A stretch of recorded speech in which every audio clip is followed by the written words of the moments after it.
Bueno, pues buenas tardes a todas y a todos. Bueno, vamos a hablar de Jesús. Yo empezaría por deciros que hay algo que está ocurriendo en estos momentos y que a lo mejor no, nosotros, bueno, a lo mejor no, es que no somos capaces de percibirlo. Y para mí es lo más importante que está sucediendo en este momento. Vosotros sabéis, vosotras sabéis y os dais cuenta de que todo está en crisis, ¿no? Está en crisis, dicen las religiones, ya. Está en crisis la metafísica, el pensamiento, la filosofía. Hoy los pensadores no dirigen el mundo, no se sabe ni quién lo dirige. Las modas, ¿por qué nacen? ¿Cuándo? ¿Cómo? Está en crisis las religiones, están en crisis las ideologías, está en crisis el matrimonio, el modelo de familia, está en crisis el acto educador, ¿qué es educar? No se sabe qué viene, está en crisis el mundo, la ecología, la economía. Se habla de omnicrisis. Pues bien, en este mismo momento hay alguien que no está en crisis, y es la figura de Jesús. A niveles que a lo mejor en este momento no se divulgan tanto, se está valorando hoy a Jesús como nunca. Yo que ando detrás de todo eso, pues os puedo decir que en este momento cosas que se dicen, y enseguida empiezo con la charla, cosas que se dicen. Jesús no es propiedad de los cristianos, es patrimonio de la humanidad. Lo mejor que ha dado la humanidad. Hace poco leía de un agnóstico, si se olvidara a Jesús, el mundo se empobrecería. Otros, cuando hablan del proyecto de Jesús, dicen, el reino de Dios, eso que, de lo cual voy a hablar, eso que nos suena de la Iglesia, el reino de Dios, todos, palabra de Dios, te alabamos, Señor, y como si hubiéramos oído cualquier cosa, el reino de Dios, ya veremos. Pues dicen, la humanidad no ha producido un símbolo que pudiera generar una vida más humana, tan importante como el símbolo del reino de Dios. Hay gente que empieza a decir la humanidad, que poco a poco, nosotros no lo vamos a ver, pero se va haciendo de verdad una aldea global. Todo este tema de Libia, etcétera, está haciendo ver la necesidad de una autoridad mundial. No la tenemos, pero ya andamos viendo que no se puede dejar a un país y no se sabe cómo intervenir y cumplir los derechos. La humanidad va a necesitar un alma. Y hay más de uno que piensa, es muy importante Buda, es importante Sócrates, pero Jesús. Si realmente se impusiera el estilo de vida marcado por Jesús, la humanidad podría tener un eje vertebrador, podría tener alma. Otros están diciendo, está en crisis el cristianismo, pero es para dar a luz un cristianismo mucho más auténtico. Nosotros, el cristianismo que nosotros conocemos, pues es un cristianismo que se ha ido configurando y que se ha ido deformando en buena parte, pues por el pensamiento griego que nos ha racionalizado todo y por el derecho romano. Pero Jesús, pues esto lo dicen de muchas maneras, yo lo digo de manera que nos entendamos en Puzol, ¿no? Pero están diciendo, Jesús todavía va a dar muchas sorpresas. Estos 20 siglos son 20 siglitos de nada. Y no es esta la mejor versión del cristianismo. Todavía Jesús no ha dado lo mejor. Y entonces, yo, en el tiempo que tengamos, pues 3/4 de hora, 1 hora si queréis, yo quisiera hacer una cosa que es bastante difícil, es como un milagro de Lourdes, es esto, ¿no? En 1 hora, en 3/4 de hora, tratar de decir de manera clara, pero así, viva, concreta, ¿qué es esto suelo titular la alternativa de Jesús? Si uno a mí me pregunta, bueno, vamos a ver, usted tiene una hora, dígame usted a mí, ¿qué quiso introducir en el mundo Jesús? ¿Cuál fue su proyecto? ¿Cuál fue su alternativa? Al final, ¿dónde está el corazón de su mensaje? Lo que él vivió, la pasión que él tuvo. Pues de eso vamos a hablar. Y ahora veo que yo mandé un guión y no sé dónde está el guión. Yo mandé un guión. ¿Lo tenéis dónde? Ah, está en el ordenador. Administrador, maestro, ¿cómo lo has traído? No, espera. Pero yo, vamos, no sé si os decía, pero claro, yo mandé un guión para que se sacara y para que pudiéramos... No, pero no pasa nada, yo voy a explicarlo un poco. Ah, claro, esto es. Sí, es la parroquia San Pedro. Ah, pues esto. Qué fuerte aplaudimiento.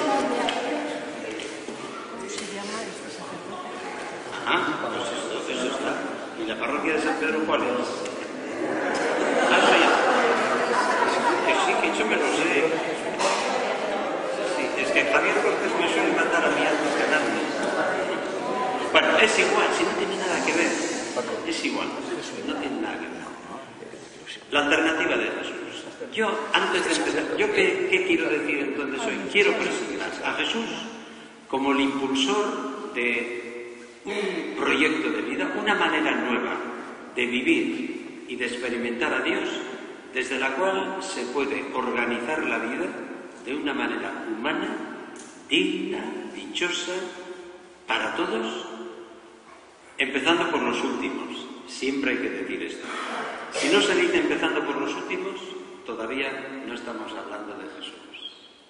Porque Jesús, para empezar a recomponer la vida, para empezar a humanizar la vida, se daba cuenta, el realismo de Jesús es impresionante, que nunca se irá humanizando el mundo si no se empieza desde los últimos. Bueno. Y ahí tengo en el esquema, pero como yo tengo el esquema yo lo voy a seguir, vosotros no, pero yo sí. Y yo voy a hacer cuatro observaciones que pueden ser interesantes para escuchar hoy la charla, pero también para empezar a entender un poco a Jesús. Primera observación.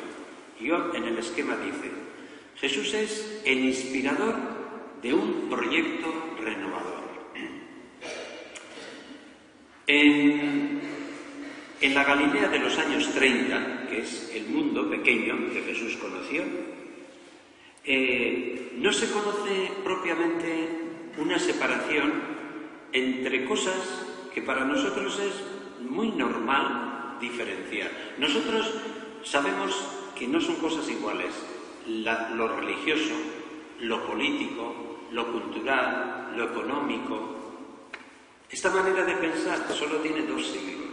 Antes las cosas estaban mucho más mezcladas. Pero es que en las culturas primitivas y concretamente en la Galilea de los años 30, Jesús no podía pensar en una religión. En arameo no existe un término para hablar de religión. La religión está entremezclada. La religión está ahí en la vida, inspirando, motivando, orientando la vida. Pensad que lo que nosotros hoy leemos en el altar, pues el libro del Éxodo, la Torá, es decir, en Israel la ley de Dios, la ley de Moisés, lo que es palabra de Dios, al mismo tiempo es la Constitución. O sea, que los reyes de Israel se tienen que regir. O sea, todo está entremezclado. De tal manera, y esto me interesa recalcar, de tal manera que si nosotros decimos que Jesús fue el fundador de una nueva religión, es verdad que al final de Jesús nació una religión, pero Jesús no pensó las cosas así. En Jesús lo que vamos a encontrar es a un gran profeta, en el cual se ha encarnado Dios, a un gran profeta que va a introducir en el mundo un proyecto renovador. Y si nosotros no conocemos bien ese proyecto renovador, una manera nueva de entenderle y de vivirle a Dios, y a partir de ahí una manera nueva de organizar la vida y de organizar la convivencia. Si no entendemos bien el proyecto de Jesús, cumpliremos muchas cosas, seremos muy buenos, pero desde luego no estaremos colaborando hoy en el mundo actual en el proyecto que Jesús quiso introducir.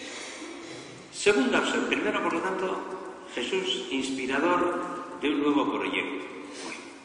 Segundo, anunciador de un acontecimiento que él llama reino de Dios. Todos sabéis que Jesús no es un letrado de la ley, no es un escriba, no es un rabino. Nadie le confunde con otros rabinos fariseos. Jesús tampoco es un sacerdote, no está en el templo, no pertenece a la tribu de Leví. Y es que propiamente lo propio de Jesús no es enseñar teología, enseñar doctrina. Jesús propiamente hay que decir que no enseña una doctrina para que sus discípulos la recojan correctamente y luego la difundan también correctamente. No. Jesús habla de un acontecimiento, de una noticia. No es una doctrina, es una noticia. Algo está ocurriendo que Jesús lo capta y lo quiere contagiar a los demás. Hasta tal punto, algo además está ocurriendo y que es muy importante porque lo puede cambiar todo. Y el primer evangelista, Marcos, resumen, y todos están de acuerdo hoy en que es un buen resumen, dice así: Jesús anunciaba la buena noticia de Dios y venía a decir esto: el reino de Dios está cerca. ¿Está cerca de nosotros alguien que quiere orientar la vida, dirigir nuestra vida? Dios, el reino de Dios está cerca. Cambiad. Cambiad, voy a traducir más correctamente. Cambiad de manera de pensar y de manera de actuar. Y creed en esta buena noticia. Este sería el resumen que lo vamos a desarrollar. Empieza un tiempo nuevo, dice Jesús. Empieza algo nuevo. Dios no quiere dejarnos solos con nuestros líos, problemas, desafíos. Dios quiere, junto a nosotros, entrar en esta vida y empezar a mejorar las cosas. Y a esto Él le llama reino de Dios. Este es el corazón de su mensaje, la razón de su vida, la pasión que le animó y también la razón por la que se le ejecutó. Y esto, reino de Dios, esto no es una religión. Es mucho más que una religión. Va mucho más allá que las creencias, los ritos, los preceptos de una religión. Y si de Jesús nace una nueva religión, como de hecho ocurrió, nosotros somos la religión que ha nacido de Jesús, si esta religión quiere ser fiel a Jesús, tendrá que dedicarse, antes que nada, a colaborar hoy, en el mundo actual, en el proyecto del reino de Dios. Anuncio de un acontecimiento, un hecho y un proyecto en el que hay que colaborar. Tercera observación, la vida, ponedle en el esquema, la vida tal como la quiere construir Dios. Lo sorprendente es que Jesús, que habla tantas veces del reino de Dios, nunca explica en qué consiste, nunca. Lo único que hace, no sabe, no explica con ideas, con conceptos. Él no conoce el lenguaje moralista, legalista de los letrados. No sabe. Él es un campesino de Galilea. Sabe trabajar como artesano, pero no sabe mucho más. Pero tampoco conoce el lenguaje solemne de los sacerdotes del templo. Tranquilo. Ya sabéis, eso son llamadas perdidas. Sí. No, y todos tenemos, mirad a la noche en el móvil y no veréis marcado, pero si veis bien, veréis que Dios os ha llamado más de una vez, llamada perdida.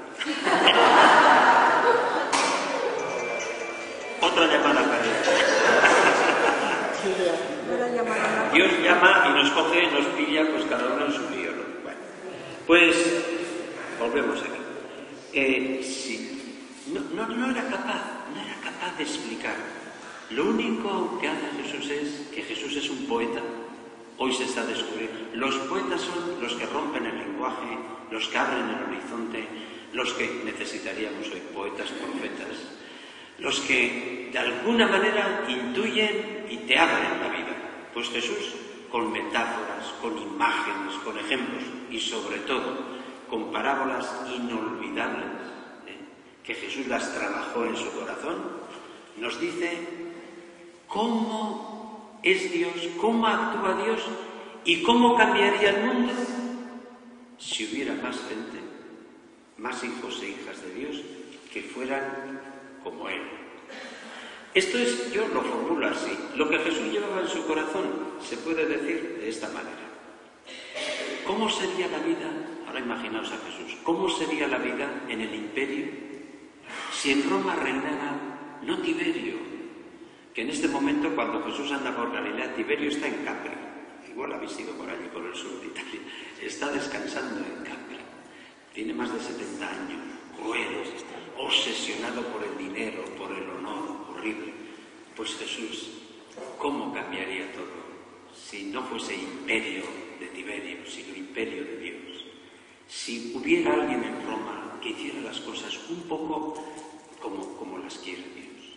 ¿Y cómo cambiaría la situación de aquellos campesinos de Galilea si en Séforis primero y luego en Tiberíades, ya la nueva capital, si allí estuvieran no los ricos terratenientes y no el Herodes Antipas, sino alguien que comprendiera un poco la situación y quisiera una Galilea como la quiere y como la sueña Dios?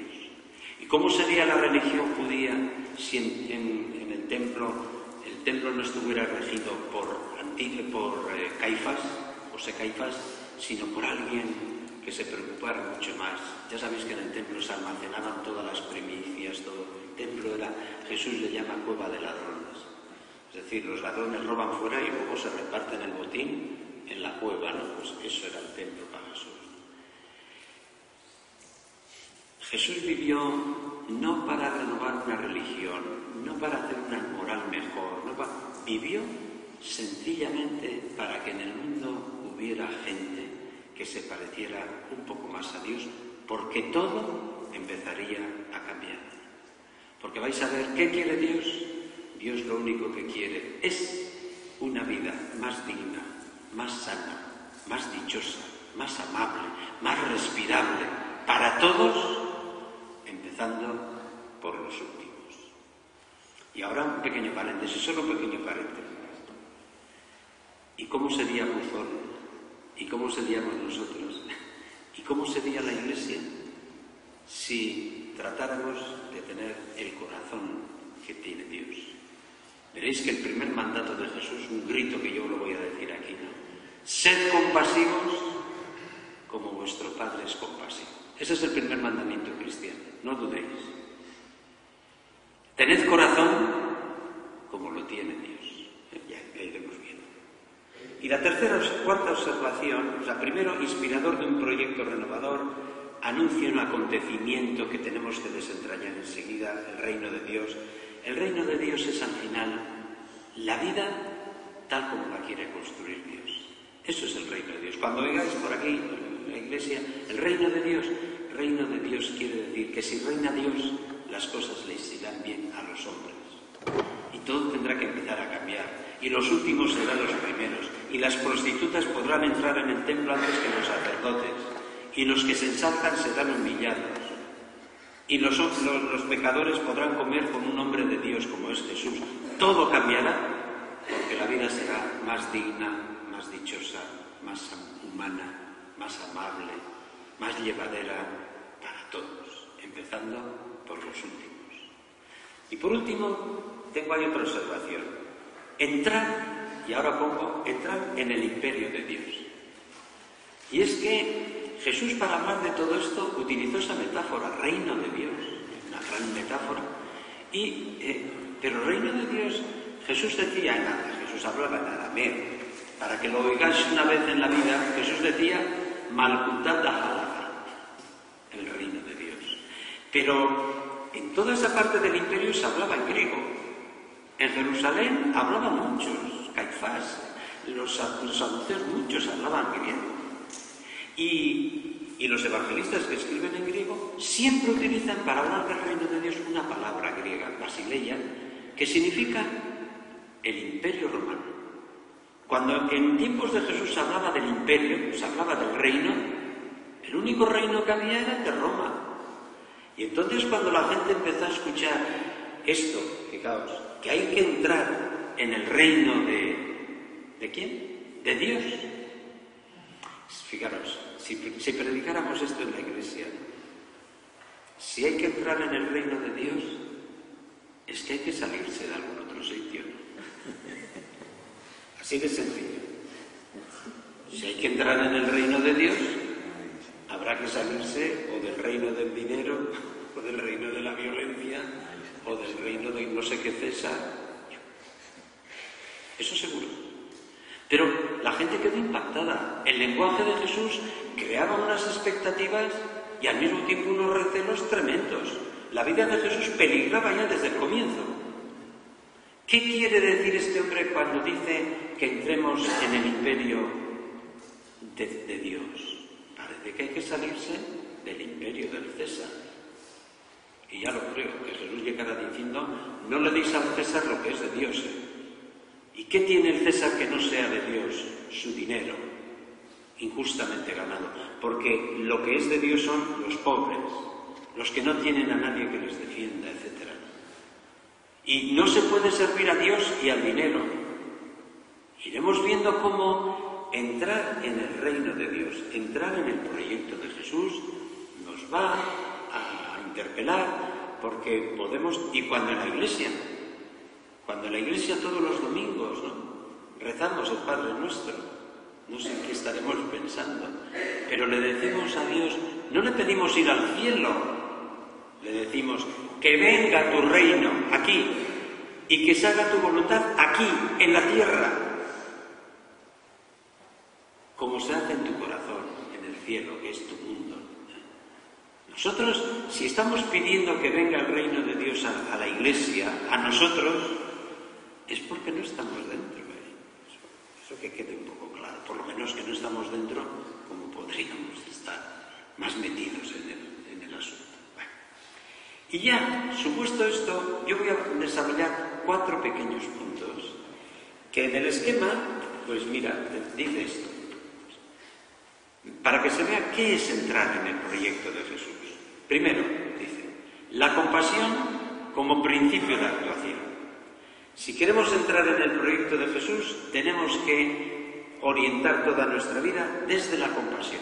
Es lo primero. La compasión, principio de actuación. Segundo, la dignidad de los últimos como meta. Si vivimos de manera compasiva, buscaremos siempre la dignidad, la defensa de las víctimas, de los últimos. Esa tiene que ser la meta de la Iglesia, la meta de toda política decente, la meta de cualquier comunidad cristiana, la dignidad de los últimos. Tercero, la actuación terapéutica, la actuación curadora como programa. Esto es precioso, esto es apasionante. Jesús se dedicó a curar la vida.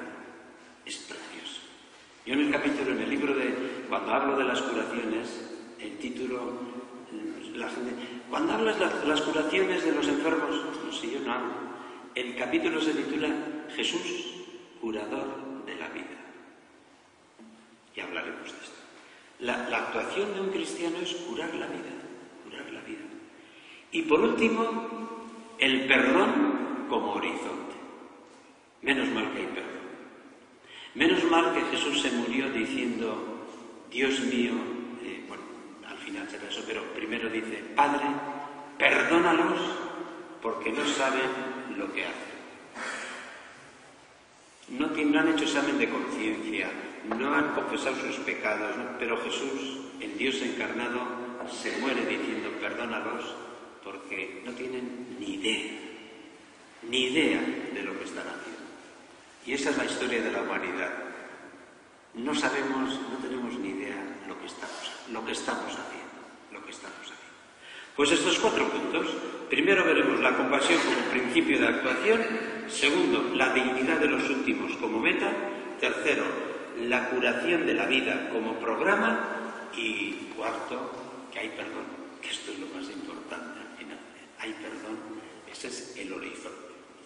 Y yo no veo que haya una manera mejor de vivir el seguimiento a Jesús que de esta manera. Empezando todos los días con mucha ilusión, sabiendo que a la noche lo terminaremos siempre en el arrepentimiento. Es una manera maja de vivir. O sea que todas las mañanas se empieza con todo el alma y a la noche ya sabéis lo que nos espera. El perdón y un buen sueño, si os podemos. Bueno, la compasión como principio de actuación. Y ahí en el esquema pone 2 cosas. Primero, Dios es compasivo.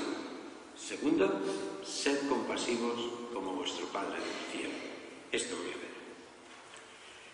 Hoy todos los investigadores llegan a una conclusión muy generalizada, y es que Jesús vivió y comunicó una experiencia de Dios sana.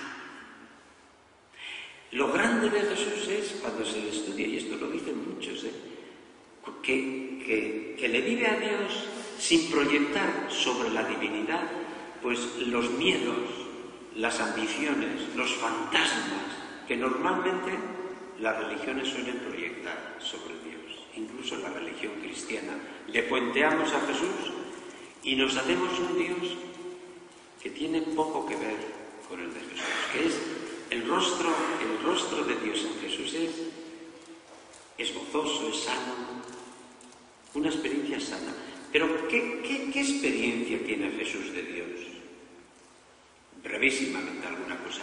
Nunca Jesús habla, no le sale ni por descuido, nunca habla de un Dios lejano, indiferente, desentendido de nosotros, de nuestros problemas, que vive en su mundo. Nunca habla de Dios como alguien interesado por su honor, por su templo, por sus sacrificios, por el sábado, por sus ofrendas. Dios, el único interés son las personas, la vida, ya lo iremos viendo.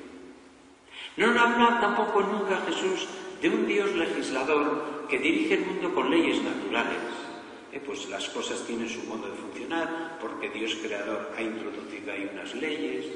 Bueno, esa es una teología muy valiosa, sí, ha sido sobre todo muy valiosa, pero viene de Grecia, no viene de Jesús. Dios dirige el mundo no con leyes, dirige con compasión y atrae a las personas hacia la compasión. Esa es la fuerza creadora del Dios tal como aparece en Jesús. Pero entonces, ¿Dios qué es para Jesús? Es Rahum, diría él, compasivo. Tiene Rajamín, tiene entrañas, y Rajamín son las entrañas de la mujer. En el sustrato del lenguaje arameo que emplea Jesús se puede decir esto, que Jesús entiende, Dios siente hacia nosotros lo que una mujer embarazada, las madres podréis entenderlo, siente hacia el hijo que lleva en sus entrañas. Dios nos lleva en sus entrañas. Así es Dios. La compasión es la manera de ser de Dios. Lo que a Dios le sale cuando nos mira. La primera reacción. Dios se compadece. Los verbos que emplean, ya veremos después, son tremendos. Siempre la parábola, ahora vamos a ver la del padre bueno, del hijo pródigo, le vio al hijo que venía y se conmovió. Siempre utilizan un verbo que literalmente significa, al padre le temblaron las entrañas. Esa es la manera de hablar. Luego dirá que es padre y madre, padre con entrañas de madre, ¿no? Bueno, la compasión. Todas las parábolas más importantes, las más bellas, las que más repitió, las que mejor le salieron a Jesús, las que más las trabajó en su corazón, todas están dirigidas a comunicar. Jesús quiere comunicar a la gente su experiencia, cómo le entiende, cómo le vive, cómo le siente él a Dios. Y yo no puedo aquí, solamente voy a recordar dos parábolas. Una, la del Padre bueno, que le solíamos llamar la parábola del hijo pródigo, el hijo derrochador. El hijo derrochador no es el protagonista de esa parábola, es el Padre, el Padre. Cuando la gente escuchó por primera vez esta parábola, tuvieron que quedar sorprendidos. No era esto lo que escuchaban en la sinagoga, y menos aún en el templo. Jesús decía, mirad, ¿sabéis Dios a quién se parece? Se parece a un Padre increíble. Un Padre, y la pregunta es, ¿será posible que Dios sea así? Porque fijaos cómo lo imagina Jesús. Dios es como un Padre que no se guarda para sí mismo su herencia. Cuando le viene un hijo, que fijaros lo que le dice, te doy como muerto, dame la herencia, para mí ya es muerto. El Padre le respeta. El Padre no tiene ninguna obsesión de controlar a sus hijos. El mayor disparate lo respeta. Él les reparte la herencia. Es que vive para sus hijos. Y el hijo se marcha, pero el Padre le espera. Siempre el hijo podrá volver a este Padre sin ningún temor. ¿Recordáis la escena?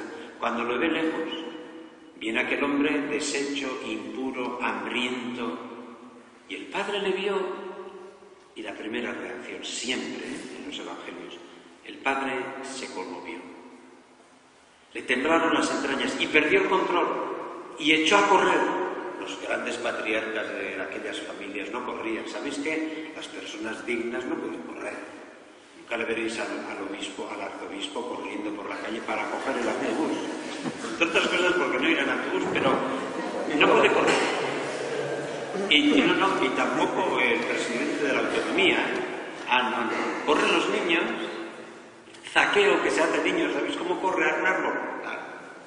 Las personas dignas, pues echó a correr y empezó a abrazarlo efusivamente, le abrazaba, le besaba en público, cosa que un varón allí el Padre no hacía, como una mujer. Y es que lo quiere defender y se vuelve como loco. Hay que organizar una comida, y sabéis que la parábola habla de un gran banquete para todo el pueblo. El ternero no lo puede comer una familia. Y dice que habrá música, y habrá baile, habrá fiesta en la plaza. Porque el Padre está como loco. Este hijo tiene que saber que el verdadero disfrute lo va a encontrar. No necesita prostitutas paganas, la va a encontrar junto al Padre. ¿Será así Dios? ¿Será esta la mejor metáfora de Dios, con todo lo que se ha escrito de Dios? ¿Será Dios así? Alguien que busca a los perdidos, que les espera y les devuelve la dignidad, y que invita al que no se ha marchado de casa a que lo acoja, y que lo único que quiere es llevar la historia humana hacia una fiesta final. ¿Será así Dios? ¿Y será este hoy el problema de Dios? El problema de este Padre, que no puede construir una familia, porque un día se le va el hijo menor y otro día, cuando viene, no entra el hijo mayor. ¿Seguiremos así? Seguimos así. La humanidad es eso, seguimos así. ¿Será esto la vida? ¿Será este el último secreto? ¿Será este el proyecto de Dios, que vayamos haciéndonos compasivos unos a otros, los perdidos y los no perdidos, que rompamos esquemas y prejuicios y que vayamos hacia esa fiesta, que es lo único que quiere Dios? Hay otra parábola, rápidamente. Ahora está en Mateo. Le llamábamos la parábola de los obreros de la viña. ¿Recordáis que alguien ha seguido por él? Bueno, no. Los obreros de la viña no son los protagonistas. El protagonista es el dueño de la viña, que es curioso, es una persona que lo que no quiere es que haya nadie en el pueblo sin trabajo y sin poder cenar esa noche. Y aunque tiene siervos, él mismo en persona va a la plaza. Y va por la mañana a las 6 de la mañana, cuando empezaba la jornada. Luego va a las 9, más tarde a las 12, después a las 3.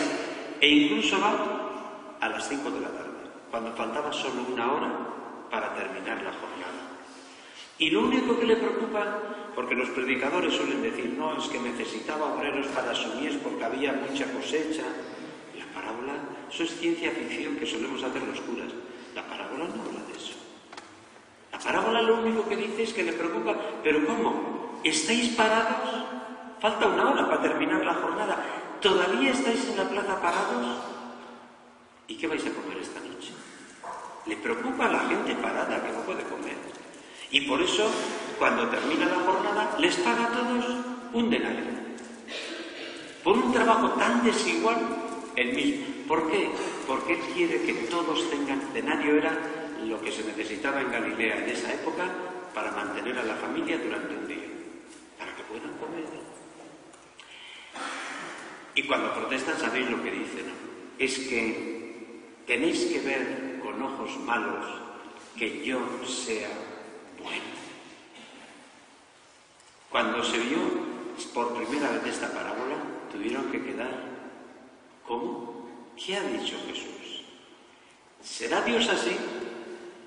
¿Será Dios alguien que no está mirándonos a nosotros para ver cuánto trabaja uno y cuánto no trabaja otro? ¿Qué méritos y qué no méritos tenemos? ¿Estará Dios contemplando nuestras vidas, no mirando cuántos méritos, llevando la cuenta, sino tratando con compasión, tratando de que al final podamos tener todos lo que necesitamos para conocer la verdadera felicidad? ¿No está Jesús jugando con fuego? ¿Y qué pueden decir los letrados de la ley? ¿Y qué pueden decir los moralistas de hoy? ¿Será Dios así? Un Dios de una bondad increíble que no funciona con nuestros cálculos y nuestros esquemas y que a nadie hace injusticia. Él les dice, no os hago ni una injusticia, yo os dije un denario. Pero será Dios así que sin hacer injusticia a nadie dará a los que Él quiera, y ya sabéis que su amor es infinito. Al final nosotros recibiremos lo que no nos hemos merecido. Si yo estuviera esperando lo que he merecido, pobre de mí, me quedaba. No.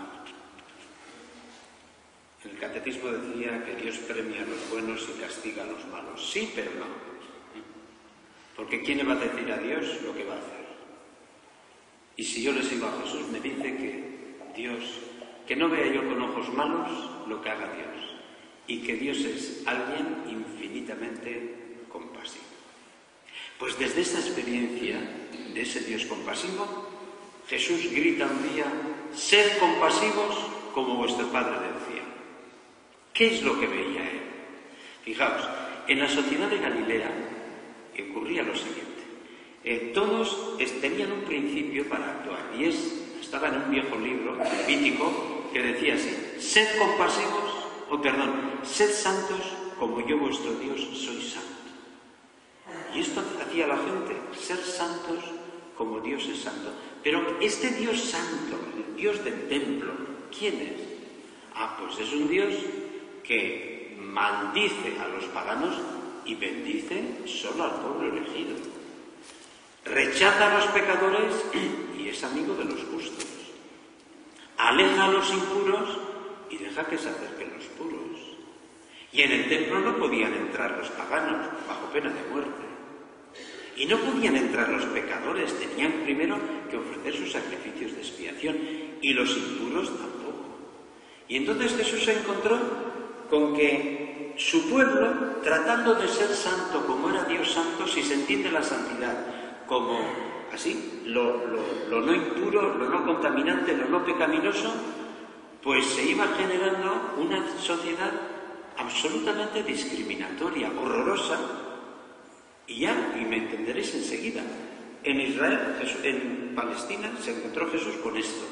Se encontró con que los sacerdotes tenían una santidad, gozaban de una santidad ritual, de un rango de santidad ritual muy superior al resto del pueblo. Simplemente porque son sacerdotes y porque tienen que entrar en las áreas más sagradas del templo, los que van a estar más cerca de Dios. Y el pueblo está mucho más atrás. Todavía yo tengo ya la pobre ya no la veo porque debe estar muy enferma. Pero yo tengo una vecina que me decía, don José Antonio, rece usted por mí. Y me decía, porque como usted es sacerdote, los sacerdotes sabéis que estamos más cercanos. Y luego iremos al cielo y con Dios estarán nuestras madres, y los curas justos y estamos de la puerta para adentro. Pero los sacerdotes, ¿no? Los sacerdotes. Y los varones, ya veis, los varones gozaban en la sociedad de Jesús de una santidad ritual muy superior al de las mujeres, siempre sospechosas de impuras, por la menstruación y por los partos. Y por eso las mujeres no. En el templo se les deja entrar un poco más adelante que los paganos, pero no al patio de los sacerdotes. Bueno, no pueden ser, ni al patio de los varones, pero menos al de los sacerdotes. Una mujer impura acercándose a Dios.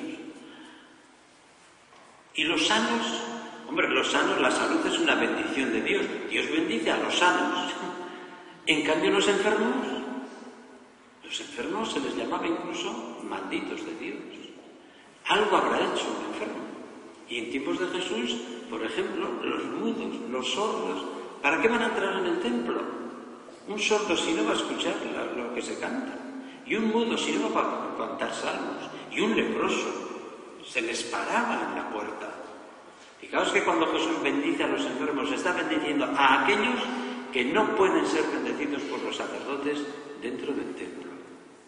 Y entonces Jesús, al ver que todo el pueblo está tratando de ser santo, como un Dios santo terrible, que solamente ama a un pueblo y rechaza a los demás pueblos de la tierra, y que rechaza a los pecadores, la mayoría, y que solo se queda con los piadosos, y que rechaza a los impuros y a las impuras, y se queda solo, Jesús reacciona. Y con una audacia que nosotros no podemos ni imaginar, grita: sed compasivos, no sed santos como Dios es santo, sed compasivos como Dios es compasivo. Esto es absolutamente revolucionario. Jesús no niega, Él no habla si Dios es santo o no es santo, Él no habla de eso. Lo que hace ver es que sí, Dios es santo, pero Dios es santo no en el sentido que se entiende. Si Dios es grande y es santo, si Dios es santo, grande, y no como nosotros, es porque no excluye a nadie de su compasión. Y por eso para Jesús la compasión, sed compasivos, no es una virtud más que solíamos aprender entre las obras de misericordia. No sé si recordaréis, algunos ya recordaréis. No, la compasión es lo primero que tenemos que hacer para empezar a parecernos a Dios. No es una virtud más, es la única manera de ser verdaderamente humano. Mirar la vida con compasión es la única manera de mirar la vida como la mira Dios. Nuestro primer proyecto tendría que ser este, aunque no hagamos otra cosa en la vida. Sed cada día más comprensivos, más compasivos, temblar con el sufrimiento de los demás, ser sensibles y mirar la vida, mirar a las personas, entender la vida, mirar los acontecimientos, mirar Libia, mirar el Japón, mirar el entorno cercano, mirar todo con compasión, porque es lo que más nos va a acercar a Dios. Si queremos hacer comunidades parroquiales que colaboremos en el proyecto de Jesús, tenemos que poner en el centro de las parroquias y de las comunidades la compasión. Y cuando en el ejercicio de la autoridad jerárquica no hay compasión, y cuando en el ejercicio de la teología no hay compasión, haremos cosas maravillosas, pero no estamos en la línea de Jesús. Segundo punto, voy a ir más rápido. Luego, porque quiero que hablemos, claro. La dignidad de los últimos como meta. Esto estoy diciendo, ves que tendríamos que estar una semana. Esto que estoy diciendo de ser compasivos era todo un desafío. ¿Por qué? Porque obligaba a aprender a vivir no desde la religión de Moisés, no desde lo que decían las tradiciones y los sacerdotes, sino desde la compasión. Y esto exige ponernos todos a mirar hacia los que más sufren. Y por eso, en este punto, la dignidad de los últimos como meta, digo, hay que aprender a vivir desde otro lugar diferente. Jesús encontró Cuando nació se encontró con una religión que llevaba siglos modelando al pueblo de Israel. Como nosotros hemos nacido con una religión que durante 20 siglos ha ido modelando la cristiandad. Y entonces Jesús se da cuenta que Él les está desafiando. Ya no hay que vivir desde la Torá, desde la ley, desde las tradiciones, desde lo que se dice en las sinagogas, no. Resulta que en esa religión de Moisés hay una especie de dogmas, de valores muy interiorizados. Os voy a decir algunos. Por ejemplo, elección de Israel. ¿Sabéis que Jesús no habla del pueblo elegido? Ya puede ser una cananea, puede ser un centurión romano. Jesús es para todos. Bueno, pero la destrucción de los paganos, el dominio de Jerusalén sobre los demás pueblos, la maldición de los pecadores, son como valores que se cultivan allí.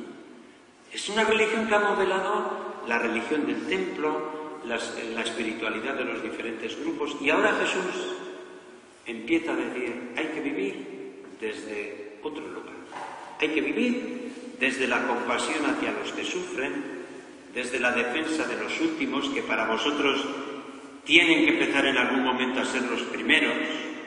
El día que veamos que en la Iglesia con claridad algunos últimos empiezan a ser los primeros, tendremos signos de que estamos por el buen camino.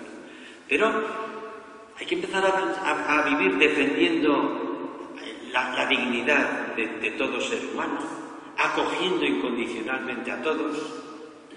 Hay que empezar, y a esto se dedicó Jesús. A Jesús, si abrís las páginas del Evangelio, no le vais a ver organizando mejor la religión, purificando mejor la liturgia de las sinagogas, no. Le vais a poner poniendo en el centro siempre, dirigiendo la mirada de todos hacia los que sufren. Eso es lo importante. La compasión siempre exigirá, nos exigirá a orientarlo todo hacia la dignidad de los últimos. Y esto es lo que ocurrió. Jesús se encontró con esta religión y fijaos, estaban todos esperando un Mesías que destruyera a los romanos y liberara al pueblo de Israel para ser ellos el ombligo de la tierra, se decía, ¿no? Y Jesús sorprende a todos. No se pone a favor de Israel y en contra de los romanos, porque el reino de Dios no se va, el reino de ese Padre bueno, el reino de Dios no se va a construir con pueblos que destruyan a otros pueblos. No. Se va a construir desde la compasión, y la compasión exigirá que nos preocupemos primero de los pueblos que más sufren. Otro dogma. El Mesías vendrá a aniquilar a los impíos y a defender y a premiar a los justos. Y llega Jesús y no se pone de parte de los buenos y tratando de pagar, hacer pagar a los pecadores su pecado. No. Empieza a llamar a la conversión a todos. Fijaos que Jesús no se dirige a los pecadores, se dirige a todos. Incluso no diferencia. Unos han recibido el bautismo de Juan y otros no. Parece que Jesús no se entera de eso, porque todos tienen que cambiar. Los que se llaman justos y los que se llaman pecadores, porque todos tienen que aprender a vivir desde la compasión. Y entonces empieza ese lenguaje provocativo, sorprendente de Jesús, las bienaventuranzas. Yo solo voy a recordar 3, y tal como están en Lucas, porque todos consideran que estas 3 son las más auténticas, las que vienen realmente de Jesús. Y sabéis que las bienaventuranzas no es que Jesús un día subió al monte, estaba más inspirado que otros días, y entonces empezó una detrás de otra, pues las bienaventuranzas. Y luego ya se la olvidaron. No, son gritos que han recogido las primeras generaciones y las han colocado juntas. Son gritos que ha lanzado Jesús. Jesús veía a los campesinos de Galilea que se estaban quedando sin tierra, empobrecidos, presionados por los grandes terratenientes, endeudados y al final malvendiendo sus tierras. Y Jesús dice, dichosos los que os estáis quedando sin nada. La palabra que se usa incluso en griego no quiere decir pobre, quiere decir indigente, el que no tiene nada, el que se ha quedado sin nada. dichosos los que no tenéis nada, porque tenéis lo más importante. El Dios vuestro no es Antipas ni es Tiberio. El reino de Dios es de vosotros. Le tenéis a Dios como rey. O en otra ocasión, ve a Jesús el hambre. Probablemente lo ven sobre todo en las mujeres. Cuando hay hambrunas, las mujeres son las que menos alimentan, comen los varones.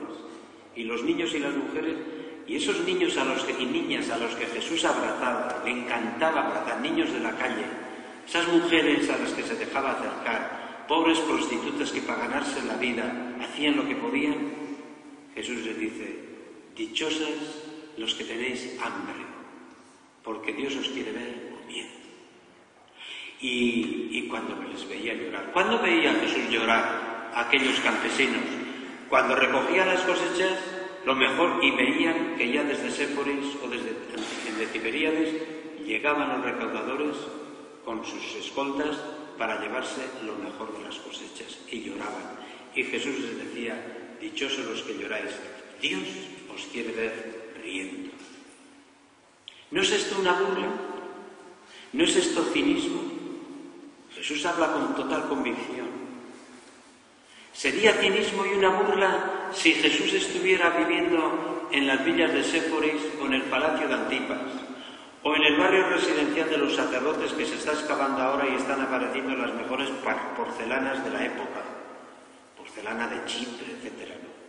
No, es que Jesús está con sus discípulos, descalzo, con una túnica, como un pobre más, un hombre sin techo, y desde allí, pues, les están... Fijaros que hay un autor que traduce del arameo, traduce los evangelios al arameo, ¿no? Y claro, como no se puede ver bien si es plural, si es singular, etc., pues traduce las bienaventuranzas así: dichosos los que no tenemos nada. O sea, Jesús identificado totalmente, porque así podría traducirse: dichosos los que no tenemos nada, porque tenemos el reino de Dios. Dichosos los que estamos pasando hambre, porque Jesús pasó hambre, ¿eh? Hay un episodio en el que Jesús tienen tanta hambre que los discípulos van cogiendo espigas, hambre. Y Jesús no ha visto carne. Sabéis que siempre cuando aparece alguien tiene un poco de pescado de esto como de salazón, pescado ahumado, ¿no? No es una burla, no es una burla. Esta es una convicción, yo lo voy a decir así. Esta es una afirmación central de Jesús. Los que no interesan a nadie, le interesan a Dios. Los que sobran en los imperios construidos por los humanos, tienen en Dios un lugar privilegiado. Los que no tienen a nadie que los defienda, ni siquiera la religión, le tienen a Dios como Padre. Y si el reino de Dios va entrando, esto será bueno, antes que nada, para los últimos. Y esta fue la fe, la pasión, la lucha de Jesús. Pero Jesús es realista, ¿eh? Jesús sabe que contando bienaventuranzas no desaparece el hambre y la miseria allí en Galilea, ¿no? Pero lo que sí sabe Jesús es que está dando una dignidad indestructible para siempre a las víctimas de los abusos y de los atropellos. Y después de que Jesús ha pasado por la tierra, tenemos que saber que los últimos, esos que nosotros nos ponemos nerviosos en el semáforo porque no sabemos qué hacer o al entrar a no sé dónde, y que nos acosan con su miseria, etc. Estos son los primeros que tiene Dios en su corazón. Y si yo rezo como rezaba Jesús, no podré nunca encontrarme con Dios si no veo en su corazón escritos los nombres de los últimos que me he encontrado en Sevilla por la calle. Yo estaré viviendo mi Dios, pero no será el Dios de Jesús. Jesús le ve a los pobres en el corazón de Dios y por eso les dice: tranquilos, que el reino de Dios es de vosotros. Tenía una mística Jesús, veía a los pobres en el corazón de Dios. Y desde ahí les da para siempre a los últimos, a la dignidad de los últimos, una seriedad absoluta. El mundo seguirá, pero después de Jesús tendremos que saber que lo absoluto, lo importante, lo primero para Dios y por lo tanto para los que creemos en Él, son los últimos. ¿Esto cómo se traduce? De una manera muy sencilla. Yo lo traduzco así, con dos frases. Nunca, en ninguna parte, se irá construyendo la vida tal como la quiere Dios, si no es liberando a estos últimos de su indignidad, de su humillación, de su miseria. España no va bien, Europa no va bien, el mundo no va bien, si a los últimos no les va mejor. Ya podéis leer todos los periódicos. Las cosas van mal, si a los pobres les va mal. Y otra frase, ninguna religión será bendecida por Dios si no está orientada a introducir más justicia y más dignidad entre los últimos. Y esto es el reino de Dios. No es vivir una religión, la religión verdadera. Sí, pero lo que es el reino de Dios es poner las religiones, las culturas, las políticas, las comunidades, ponernos todos buscando la dignidad de los últimos. Porque ese es el único camino para hacer un mundo más humano. Rápidamente, la actuación curadora. 2 puntos he puesto ahí. Voy a ir.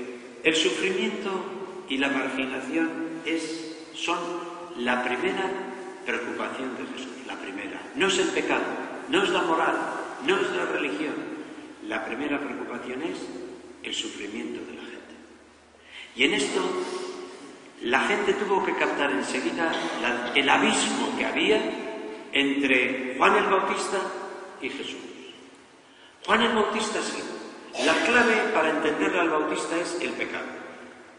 Ve el pecado que hay en el pueblo y el Bautista llama a todos los pecadores a hacer penitencia y les ofrece una liturgia, un bautismo de conversión y de perdón. Pero fijaos bien, y aquí en buena parte nosotros nos hemos quedado con la religión del Bautista. Pero en el Bautista no hay gestos de compasión. El Bautista no cura a nadie, no se acerca a los que sufren, no le preocupa, parece como que no ve el sufrimiento, solo ve pecado. Y por eso solo piensa en el desierto, la penitencia, pero no toca a ningún leproso. Parece que no ve que hay gente excluida, y sobre todo en el desierto, que al final se retiraban. Jesús no abraza, el Bautista no abraza a los niños ni a las niñas. Parece que no tiene ternura. No se sienta a comer con pecadores y con prostitutas. No libera a endemoniados. Le faltan los gestos de compasión. Y en cambio Jesús es al revés. Si abrís las páginas del Evangelio veréis que Jesús va por los pueblos no predicando a los pecadores y invitándoles después a que vayan al Jordán a bautizarse o a que vayan de Jerusalén a ofrecer sacrificios de expiación. No es ese el mundo de Jesús. Constantemente, si algo le caracteriza a Jesús es su sensibilidad al sufrimiento. Y cuando entra en una aldea se encuentra con los enfermos y luego no hace falta que los busque, es que le traen, es que los leprosos les salen al camino, es que los investigadores mejores de Jesús dicen que en Jesús es más determinante que en la denuncia del pecado el alivio del sufrimiento.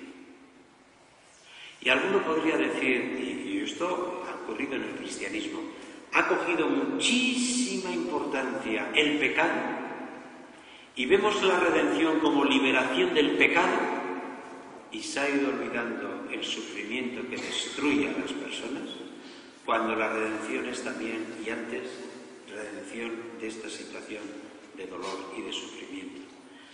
Y alguno puede decir, ¿pero es que a Jesús no le preocupaba el pecado? Sí, mucho más que a todos nosotros juntos. Pero el pecado lo veía Jesús sobre todo en esto. Lo que más ofende a Dios, el pecado por excelencia, es introducir injustamente sufrimiento en el mundo o o tolerarlo desentendiéndonos de él. Esto es lo que más hace sufrir a ese Padre bueno que quiere para todos una fiesta final. Y Jesús, tan preocupado del sufrimiento, pues comenzó una tarea curadora. Y esto, fijaos, os voy a decir por qué no va a resultar anacrónico nunca Jesús. Fijaos que hoy a la gente, bueno, lo nuevo de Jesús es esto, que anuncia la salvación, incluso la salvación eterna, pero preocupándose de la salud de ahora. Y esto es nuevo. Y hoy a la gente, en mi tiempo, cuando yo tenía 10, 12 años, ¿sabéis lo único que nos preocupaba así en lo religioso? No estar en pecado mortal. ¿O no? No estar en pecado mortal, la salvación eterna. Hoy no preocupa tanto la salvación eterna, sino la salud. ¿Es maligno? No es maligno. ¿Qué es? Pero lo grande de Jesús es que anuncia que hay salvación, pero lo anuncia poniendo salud ahora, desde ahora. Y a Jesús se le ve como el impulsor de un gran movimiento de curación individual y colectiva. A Jesús lo que le interesaba es aliviar el sufrimiento, curar, leer las páginas del Evangelio todas. Le preocupa curar, aliviar, limpiar, perdonar, evitar el sufrimiento, hacer una vida más sana y más digna y más dichosa. San Juan, que tiene el Evangelio organizado de otra manera, pone en boca de Jesús esta frase, que no se nos olvide. Además es fácil de retener. San Juan 10:10. Dice así: yo he venido para que tengan vida y la tengan en abundancia. Esto hay que subrayar 1000 veces. Jesús ha venido para que tengamos vida desde ahora. Y las curaciones que hace Jesús, las curaciones, no son más que el símbolo real que mejor condensa y que mejor ilumina el proyecto del reino de Dios. Cuando le pregunta a Juan el Bautista, le manda 2 discípulos y le pregunta a Jesús: ¿eres tú el que ha de venir o hay que esperar a otro? Es que no le cuadra. La actuación de Jesús no va con su esquema. Y Jesús, ¿sabéis cómo le condenan o cómo le contesta? No le dice quién es, le dice: decidle a Juan lo que estáis viendo. Empieza a disminuir el sufrimiento. Los ciegos ven, los cojos andan, a los pobres se les anuncia una buena noticia. Mirad cómo está cambiando la vida. Y decirle a Juan: dichoso el que no se escandalice de esto, el que acepte este Mesías y no otro. Pero lo grande, no penséis solo en las curaciones, es que toda la vida de Jesús está dedicada a hacer una sociedad más sana.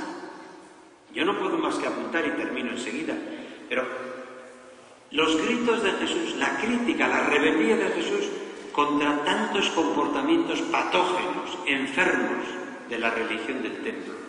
¿Cómo habla Jesús contra el legalismo, la hipocresía, el culto vacío de amor, el rigorismo? Jesús quiere curar aquella religión.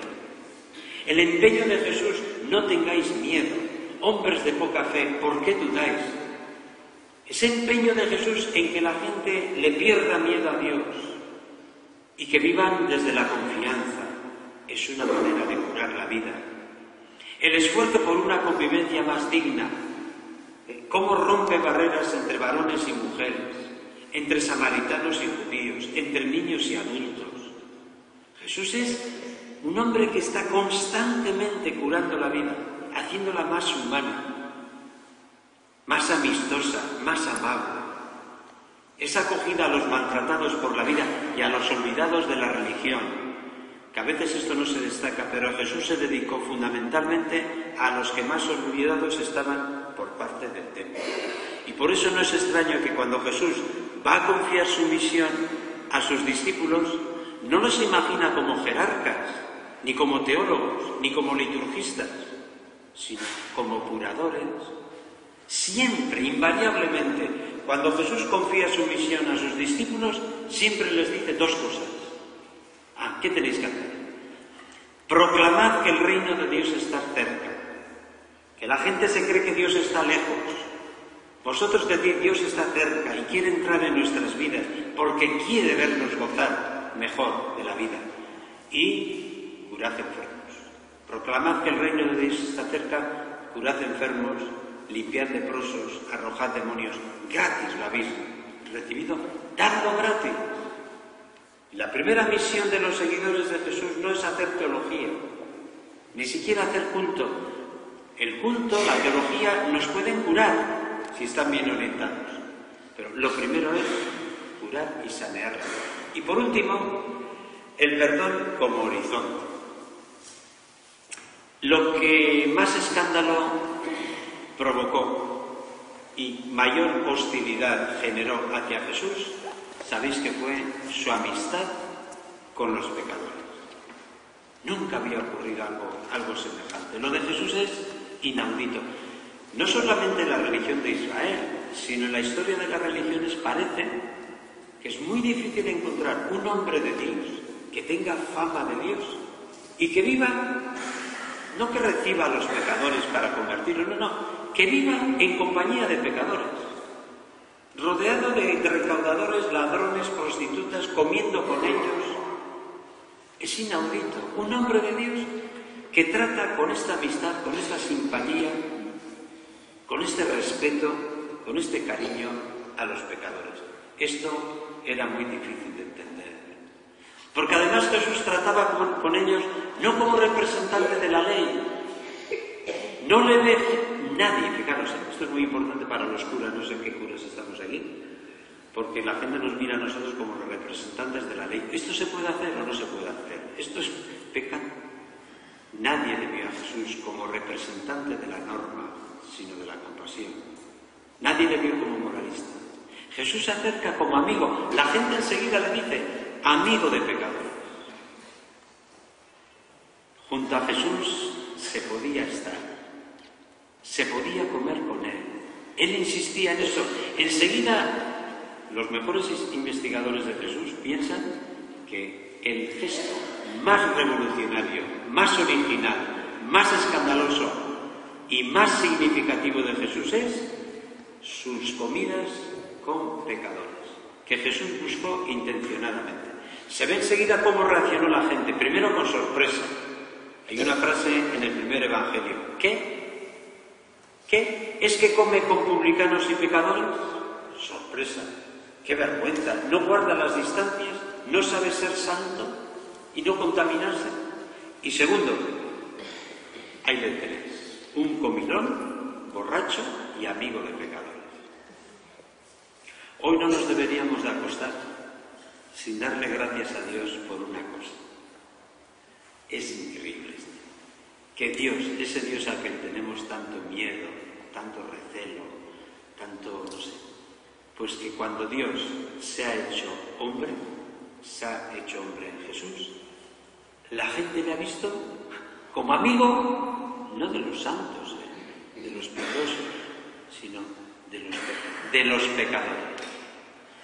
Mirad, que Dios se haya encarnado, darle vueltas a esto, que Dios se haya encarnado y que cuando se ha encarnado la gente ha visto, uy, aquí tenéis un amigo de pecadores.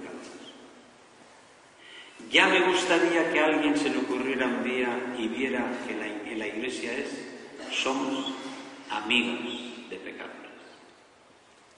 Nosotros somos amigos de pecadores convertidos. Pero es que lo grande de Jesús es que ofrece su mesa a todos. Él acoge a todos. Y esto no es un asunto explosivo, porque no se come con cualquiera, tampoco hoy. Los ricos comían con los ricos, los pobres con los pobres. Los fariseos, la mesa santa le llamaban. Los fariseos exigían no solo estar puros, sino limpiarse las manos, etc. Y no podía comer un pecador con ellos. Los de Qumran, solo los que pertenecen, los miembros de la comunidad. Y Jesús, lo propio de Jesús era comer con todos. Nadie se tiene que sentir excluido. Para estar cerca de Jesús no hacía falta ser puro. Podía ser una mujer honesta y podía ser una prostituta, pero podía comer junto a él. Lo característico, la identidad del grupo de Jesús es precisamente no excluir a nadie.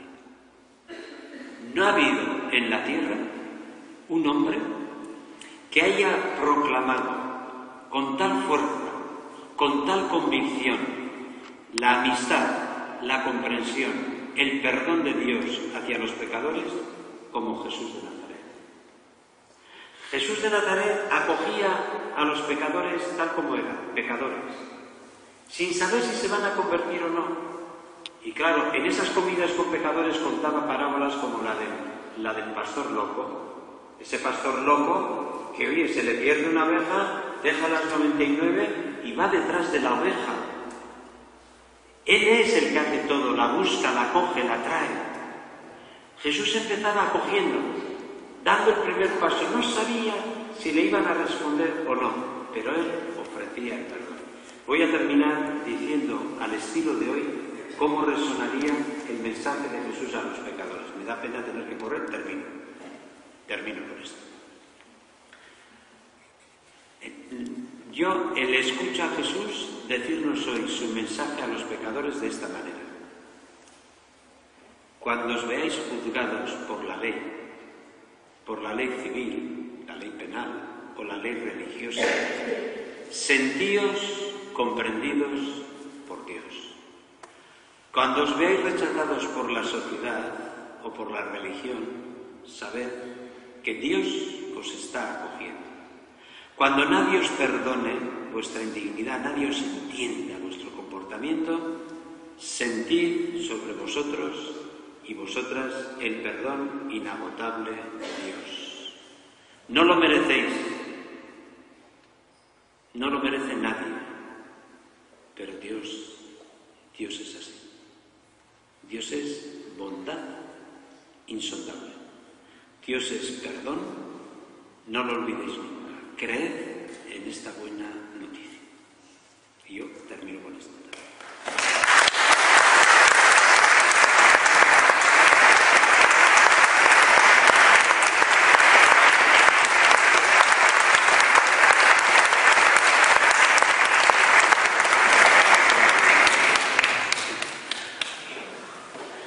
Bueno, yo me alargo más de lo que quería, ¿eh? Pero bueno, es una vez en la vida, ¿no? Además estamos en Cuaresma, un poco de penitencia y misiones. Antes solía haber misiones en Cuaresma, no sé si se hace, pues mira, lo tomamos así. Pero no sé, antes de despedirnos, si 2 o 3 preguntas, o no sé, a ver, ¿quién modera esto? Yo no. Sí. En primer lugar, muchas gracias. Estos aplausos, ya sabéis, serían para Jesús, me imagino yo, ¿no? Porque a los profetas les echaban piedras, nadie, a profetas no le aplauden, ¿no? Sí. Unas orientaciones sobre el concepto milagro en 2 puntos. Por de formación profesional, el leproso y la hemorroísa. Parece el leproso pérdida de carne. Ha costado muchísimo controlar eso, y ahí nos lo dan cómo humanamente yo, si hay algún compañero más por aquí médico, podremos entender eso. Bueno, ¿a ti por qué te interesa eso, como médico? Hombre, si ha costado tantos años llegar a poder controlar eso, ¿cómo humanamente hablando, sin visión superior, podemos aceptar el que ese humano que se acerca?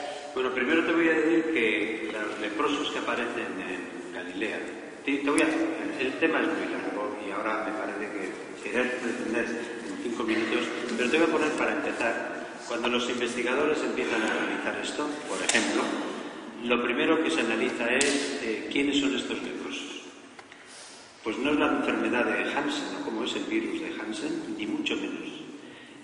No hay, porque se están descubriendo, se están haciendo excavaciones y por los análisis que se hacen ahora de los huesos, etcétera, por ahora no se ha descubierto en la zona de Galilea ningún leproso. La palabra que utilizan en hebreo es un término que recoge todas las enfermedades repugnantes, psoriasis, tumores, erupciones, enfermedades que suele haber mucho en los pueblos muy subdesarrollados. Y claro, es un tercer mundo, un cuarto mundo lo que conoce Jesús, ¿no? Entonces, Entonces, nunca aparece el leproso como un hombre que está sufriendo, sino lo que quiere es ser limpiado. Porque el problema que tiene el leproso es sencillamente que es excluido, que no puede hacer vida marital, de convivencia con la mujer, que no puede estar en casa, etcétera, ¿no? Y entonces, ¿sabéis qué? Es curioso, todos los relatos que hay, que no hay muchos, pero todos los relatos que hay de leprosos, el leproso siempre no piden ser curados, sino que piden, si quieres puedes limpiarme, límpiame, y también ten compasión de los que estamos excluidos. ¿Sabéis aquellos que les salen 10 y tal? Entonces, y Jesús a todos les cura simplemente acariciándolos, acaricia la piel, que es un gesto, no sabemos hasta qué punto, qué núcleo histórico hay detrás de ese relato, por ejemplo, que decías, y hasta qué punto hay un recuerdo histórico, pero sobre todo lo que sí sería histórico es que Jesús se acercaba a los excluidos y a los leprosos sin ningún temor a ningún tabú. Y que ese gesto en el que Jesús toca, porque los verbos siempre dicen, Jesús le tocó, es una invitación a que sepamos incluirlos en la convivencia como sea, ¿no? Entonces, ¿hasta qué punto hay ahí, qué recuerdo histórico puede haber y tal? Eso no se puede decidir. Entre otras cosas porque los relatos están escritos no para redactar biografías sobre Jesús, sino para captar la fuerza curadora de Jesús. Además, sabéis que Jesús, cuando cura a un endemoniado, cuando cura a alguien, él, fijaros cómo hace las cosas. Jesús vive en una sociedad donde había muchos curanderos, mucha gente que curaba, y como es normal en esa época, ¿no? Y entonces, cuando le dicen a Jesús que lanza los demonios en virtud de Belcebú, ¿sabéis lo que contesta Jesús? ¿Así? A los fariseos les dice, ¿y vuestros hijos en nombre de quién expulsan demonios? Allí están expulsando demonios mucha gente, no solo Jesús, también hijos de fariseos, es decir, de familias. Entonces nos tendríamos que situar, y el tema es bastante largo, en una sociedad donde la curación no médica, no científica, no la que es Esculapio, etcétera, está en texto. No, estamos hablando en una sociedad donde la curación se está dando a través de curanderos, de magos, de gente, y ahí se mueve Jesús. Y ahí aparece como un gran curador. ¿Hasta qué punto esas curaciones podríamos atribuirles un carácter prodigioso, supernatural, etcétera? Ese es un problema que no quiero ni empezarlo porque nos llevaría muy lejos. O sea, un apunte sí, pero más. Pero está bien que los médicos os intereséis también. Y sobre todo, que curéis la vida. No los organismos, no enfermedades solo, sino curar, que es más difícil. Toda su conferencia ha estado girando en torno a la palabra compasión, como la manera de ser de Dios, la compasión. A mí me gustaría que me aclarase la palabra compasión en su vocabulario. ¿Qué significado? Sí. Vamos a ver. Sí, muy bien. Me encanta la pregunta porque me ayuda a desarrollar un poco más la cosa. Además, la compasión es un valor que no está de moda. La compasión a veces se toma como un sentimiento paternal, bueno, hay personas compasivas, pero hay otras que son de otra manera, ¿no? Bueno, y hay otra palabra en castellano, misericordia. Yo antes utilizaba ambas. Hay un libro famoso de John Sobrino que se titula El principio de misericordia.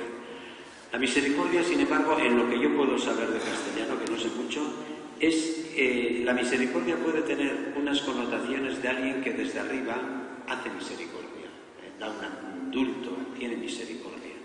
Compasión, quiere decir sufrir. Para empezar es padecer con Jesús. Y para entender bien la compasión de Jesús, yo, y la compasión en general, yo introduciría 3 observaciones.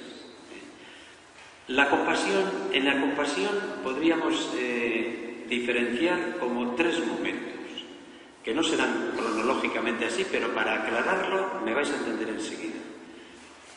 Lo primero que hace el que tiene compasión es interiorizar el sufrimiento ajeno, hacerlo mío, romper la indiferencia, que el sufrimiento de la gente me duela a mí, que yo no pueda ver la televisión y ver cómo están muriendo en Libia y tal, y diga, no, pero ahora viene el Barça o el Valencia.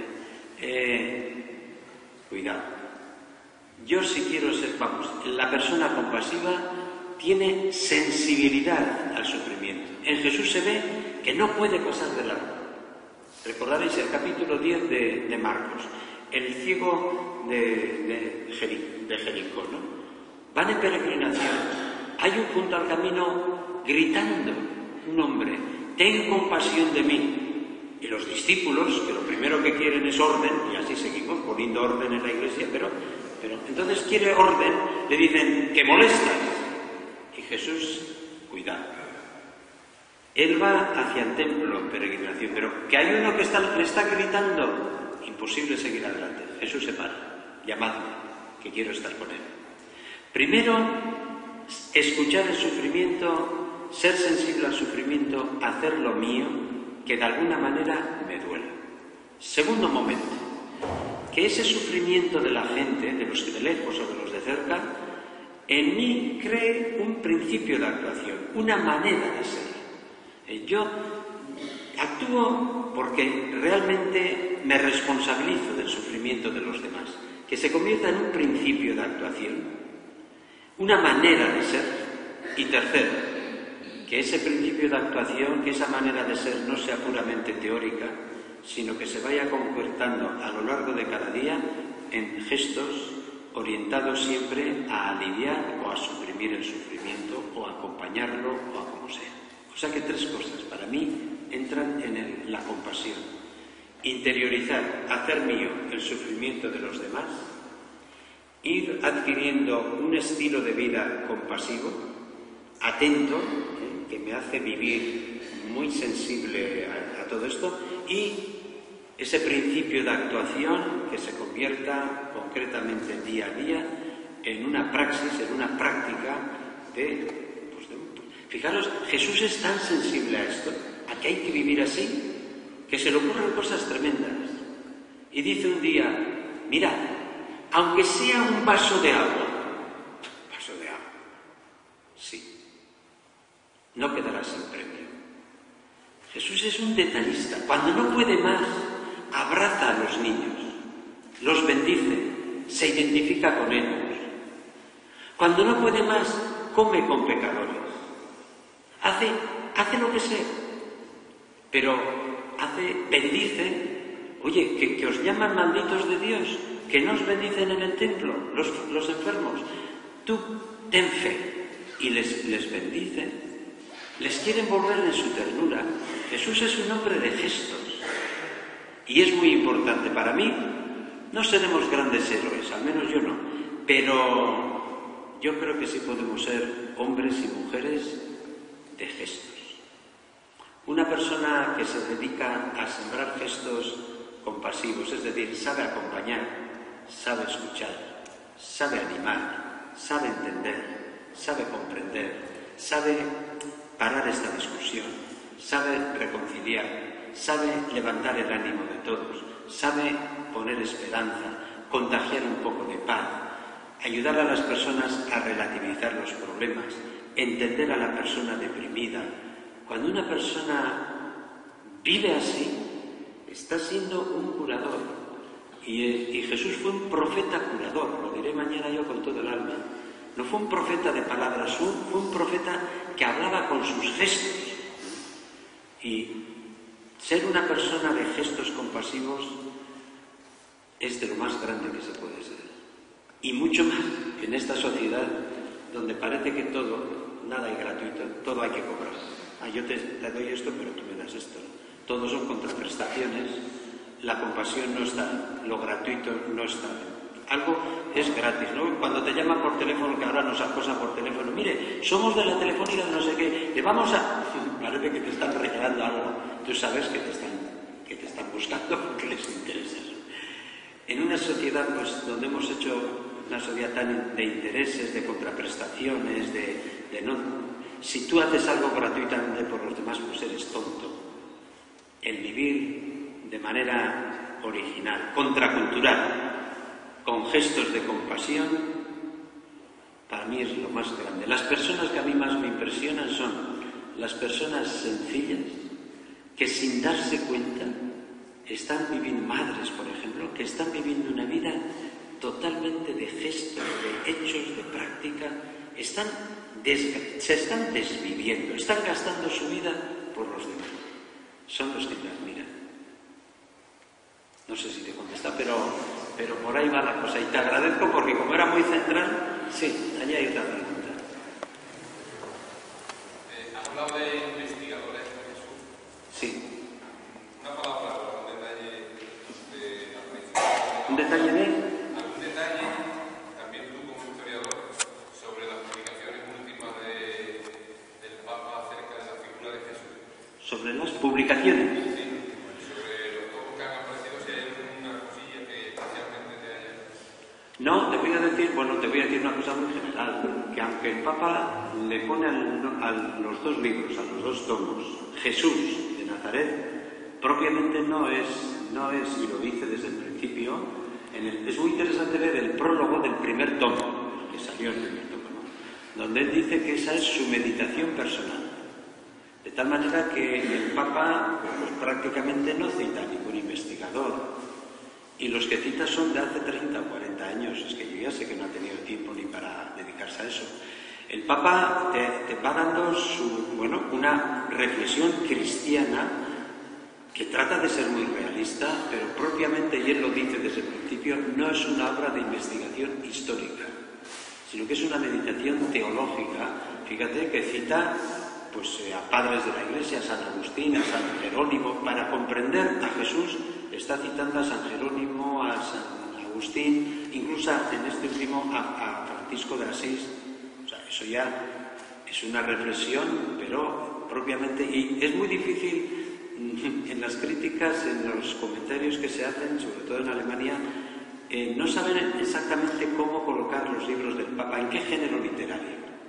No es propiamente una cristología, claro, si alguien me entiende. No es una reflexión sistemática, teológica, sobre la divinidad, la humanidad, etc. No es eso. Pero tampoco es una investigación histórica, no es una aproximación histórica a Jesús, y él lo dice además. Entonces es la reflexión de un creyente que está muy atento a ciertos datos básicos de la investigación, pero que al que le interesa, por ejemplo, su insistencia en la divinidad de Jesús, lo hace y lo dice, es porque Europa y Occidente sobre todo, pero el mundo parece estar olvidando a Dios, y para él la verdad de Dios es fundamental. No sé qué más decirte, habría que ir punto por punto, ¿no? Entonces yo le leo, pero claro, y muy a gusto, ¿no? Y tiene reflexiones realmente importantes. Y ahora, porque no he tenido tiempo, pero he dejado lo de la pasión, he visto lo de la resurrección y lo anterior, el Jueves Santo, y quiero dejar la pasión para los días de Viernes Santo, en el que voy a tener un poco de tiempo. A mí me hace bien como teólogo, me hace bien. Y me parece que son libros que podrán hacer. Este libro, os los voy a decir, si el primero era bastante difícil, este es mucho más difícil.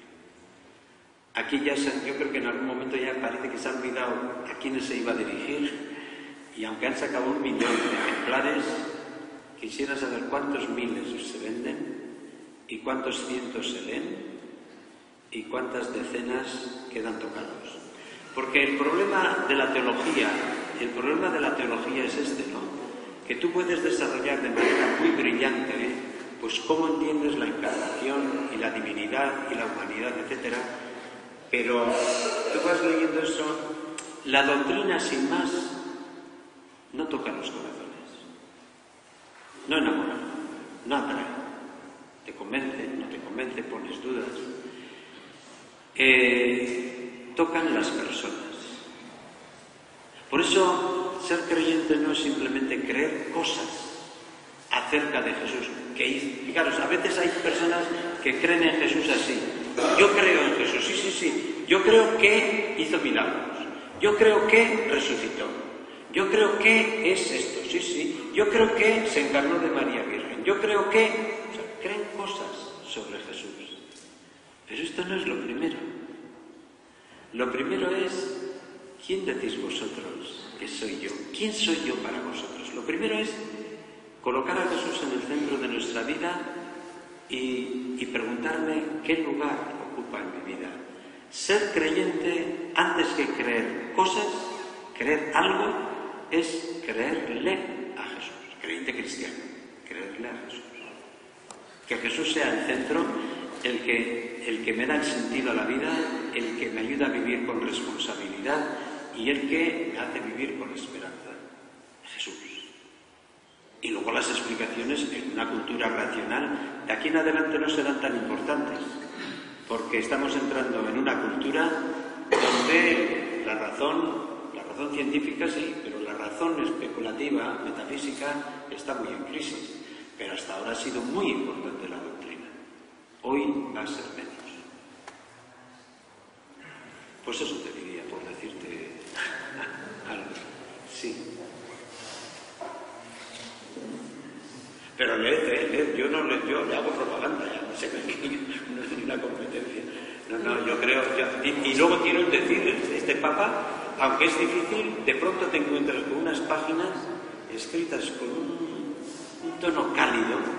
O sea, se le ve que es un intelectual, pero un intelectual muy creyente, sin duda, muy alemán también, pero muy creyente, os puede hacer mucho bien, no dudéis.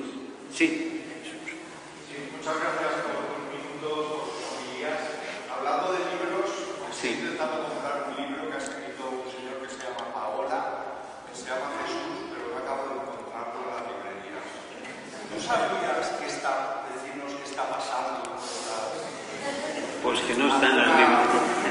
¿Alguna información más? Porque llamé por teléfono a la editorial y me dijeron que no, si quieres saber. Es una forma de guardar también un poco verbalizar el apoyo que para muchísimas personas que hemos crecido en la fe, que hemos crecido como personas a partir de tus homilías semanales, pero también de tu libro, y también el apoyo, si te sirve, de muchísima gente que rezamos por ti, por muchas de las cosas que te Y necesito seguir rezando por mi conversión, sobre todo. Pero sí, pues no vas a poder encontrarlo en castellano. No lo vas a poder encontrar en España. Yo sé que hay gente y hay libreros que están trayéndolo de Latinoamérica. En Latinoamérica hay otra edición, una coedición de Ediciones Claretiana y PPC en Buenos Aires. Y eso se está vendiendo muchísimo y se está trayendo aquí. También tenéis, pues en Internet. En Internet, se puede bajar esto. Y hay muchas parroquias, hay parroquias que tienen página web, también por aquí creo que hay, ¿no? Bueno, pues en muchas parroquias lo que hacen es ponerlo en la página web de la parroquia, de tal manera que los fieles pueden leerlo de allí o lo pueden bajar. Y en Latinoamérica, por lo que me vienen diciendo los que vienen por aquí, están haciendo unas cosas tremendas. Están trayendo están bajando de Internet. Pero me venía uno de Bolivia, un coordinador de un movimiento de la infancia y tal, que hay en Latinoamérica, y me decía, pero ustedes no conocen este hecho, se baja de Internet y tal. Y le digo, sí, aquí también se puede bajar, hay muchos sitios. Y me dice, no, yo no digo lo de aquí. Aquí yo ya veo que se puede bajar. De vez en cuando veo a alguno que me dice que ha bajado, que lo está leyendo. No, es que en Latinoamérica bajamos. En las parroquias, en las comunidades de base, las grabamos, las colocamos bien. Y luego, por capítulos, Jesús y la mujer, amigo de la mujer, Jesús, poeta de la compasión, y eso lo trabajamos en el grupo, y debe de estar lleno de papeles. Y no sé cómo es mejor. O sea, que a lo mejor en un libro gordo, pues ahora en papeles va mejor. Sí, todo. Al final... Y esto lo digo de verdad, Mira, Jesús se abre el camino. Yo puedo decir, yo siento esto, más que de las polémicas te voy a hablar de esto. Yo siento esto, que la gente que me escribe a mí, que ahora van bajando, pero me habéis escrito, vamos, y de Valencia, y bueno, y de los grupos, y de las comunidades, y de no sé qué, pues he estado recibiendo pues 30, 40 y más al día. Y he hecho los posibles para ir contestando, pero bueno. Pero yo compruebo lo siguiente, que la gente, yo sé lo que he escrito, y la gente se encuentra con algo que yo no he puesto. Porque empiezan hablando del libro, pero enseguida están hablando de Jesús. Y porque si Jesús es así, yo, enfermos terminales, curas que habían dejado todo, se habían secularizado, habían sido infieles a su mujer, creían incluso con intentos de suicidio, y que se han encontrado y dicen, estoy salvado. Tengo testimonios como que estoy pensando si un día publicarlo, pero no para que hablar de Pagola y del libro, sino de Jesús. Si yo encuentro que los testimonios hay suficientes para hablar de Jesús, merecería la pena. O sea que eso es lo que realmente, que Jesús se abre camino. Y a mí podrán cortar el libro, se seguirá leyendo. Y bueno, y el proceso, pues no sé cómo terminará, pero dentro de 4 o 5 años dice que va a tardar, pues que tarde. Pero probablemente yo todavía veré que se vende el libro en Valencia, o sea, tranquilo. Se vende en catalán, bueno, claro, en catalán. Se vende en catalán, se vende en euskera, se vende en inglés, se vende en portugués, en brasileiro. Se está vendiendo mucho en Brasil. Pero en brasileiro, yo no sabía que traducen como lengua diferente. Bueno, se está vendiendo en inglés. Bueno, ahora me llega, fíjate tú, yo bastante tengo con no creerme algo, porque el peligro a mí no es que te ataquen, el peligro es, lo digo aquí, el peligro es que te creas alguien. Que el peligro es que yo me crea que soy alguien, ¿no sabes? Y yo sé que soy el que soy, el de siempre, ¿no? Es muy peligroso. Es muy peligroso sentirte tan alabado. Os digo de verdad. Menos mal que yo me parezco bastante a mi madre, y mi madre era de pueblo, y sé cómo era, y bueno. Pero, bueno, se está traduciendo al japonés, va a salir. No sé ahora los pobres cómo estarán. No tengo ni una noticia.